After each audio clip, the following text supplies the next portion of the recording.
Let's begin the morning with a look at the headlines today, and we'll be doing this by ourselves this morning, okay, more or less. All right, the Punch says NJC, we recommended Justice Ademola's sacking to Buhari, says judge's resignation an afterthought. Of course, all through yesterday, most media, radio, TV carried the news of Justice Ademola's voluntary resignation. But the NJC is saying no, it's an afterthought.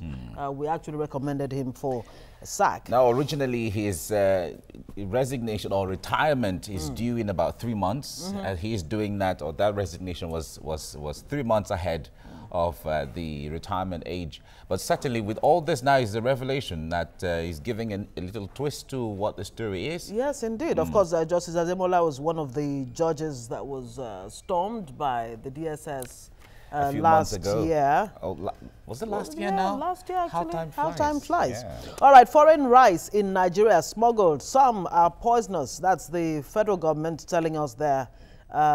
Okay, now you want to be really, really careful, especially at this time of the year. But to say that all foreign rice, all imported rice is poisonous, that really is troubling. Of course, what the customs boss is saying is that most of it, if not all, have been in storage for months before they were imported to the country. Well, that tells a great deal, but Nigerians, sometimes when it comes to rice, everyone just likes to have it. I wonder if there's any day that goes by without Nigerians eating rice. And a bold picture there, of course, the fallout of Donald Trump's decision to recognize Jerusalem as Israel's capital. Palestinians protest Trump's recognition of Jerusalem as Israel's capital.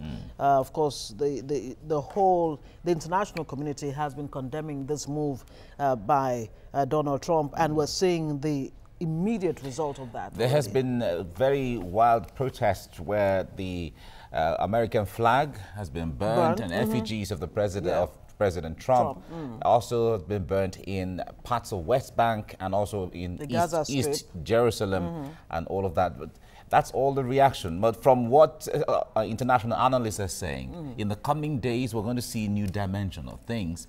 Now, there's going to be the move to try to see how they can reconcile. Then there's also the camp that are trying to see how they can get United States to withdraw from the projection they're trying to put across. Yes, indeed. But of course, you know that the Palestinian question has been on forever, for all of our lives. For decades now. And what they're saying is that this move by Donald Trump will totally scuttle that move, or hope to achieve some kind of peace, in the Palestinian region. But the irony is that this has been the campaign promise for the past 4 presidents of the United States. And they never succeeded. They never did it. Donald Trump so this is the first time that any sitting American president is going to say, all right, I made the promise, campaign promise, and I'm keeping it. I am keeping it. Okay, let's move to the Nation newspaper now. We see a very bold picture there.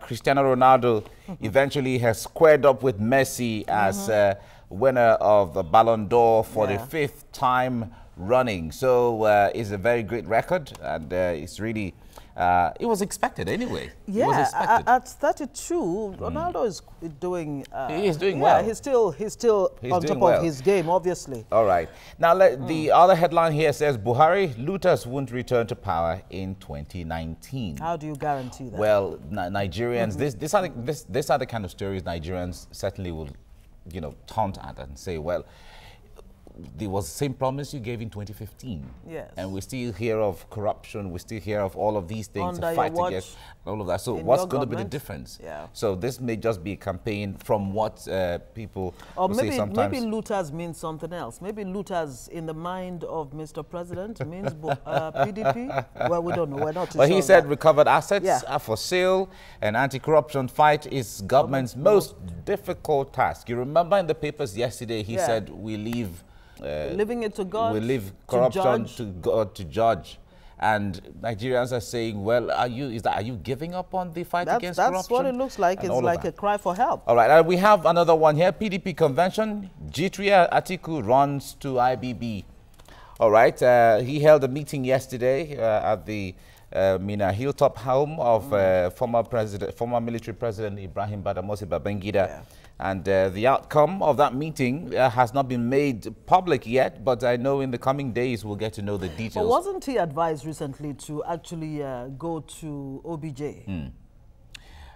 Former President Olusegun Obasanjo. Obasanjo, if it's going to be a reality for him to get 2019 presidency, well, time will tell. But obviously, it's obvious that OBJ, Obasanjo, is still a huge factor in the PDP, in spite of the fact that he's torn his membership card. No, he said he's a statesman now. He's not a party man anymore. Yeah. So when it comes to PDP or APC or any other party for that matter, he can sit down as an elder statesman and see how he can proffer solution. He doesn't belong to any political party in that sense anymore. That's what he's saying.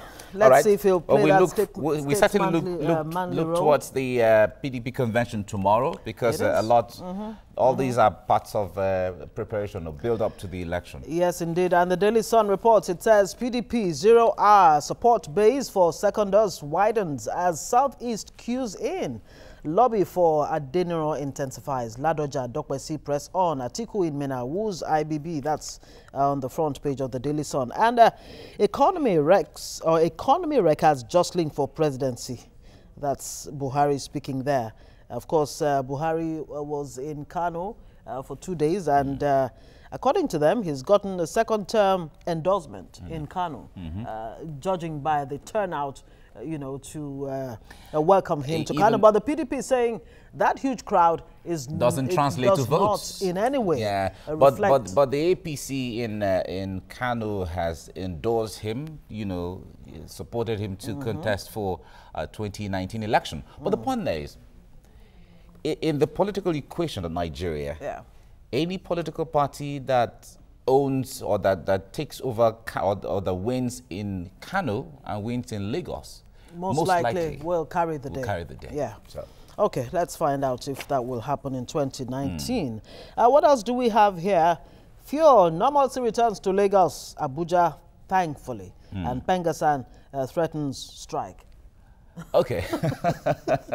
No, just when you think things are getting better, it couldn't get any worse. Then you hear that Pengasan is threatening to go on strike. I don't know what, the details of that, but of course it's the usual reasons, But Ipman, the independent marketers, had complained that NNPC, that's the sole importer of fuel in the country, has been under supplying them, and that's why we experienced this few days of fuel scarcity. Yeah, they also in talked Lagos about and other parts of the country. Apapa gridlock. Yeah, and all of those are government is trying to handle all of those. But the point that Nigerians are still asking the question: these are the same problems we've had in the past decades. It's not different. The Apapa gridlock has been there for years, and the issue of undersupplying has been there for years. Yeah. So these are things that should have been handled by now. But anyway, well, something really has to be done. Something has to be done desperately about the Apapa gridlock. Miriam Sanda, a housewife who was alleged to have stabbed and killed her husband, Biliamin Bello, arriving at the FCT High Court, clutching her baby yesterday. That's a bold picture there on the front page of the Daily Sun. A very troubling development where couples, man and woman, they've been killing each other for all kinds of reasons. Remember the one that happened in the last 2 weeks or so, where the son of a prominent politician was killed by his own wife. We also remember the one in Ibadan, your state, where the judiciary officer. Yeah. Okay, let's move to the Vanguard newspaper now. 2019 presidency, angry Atiku shuns press, others after talks with IBB.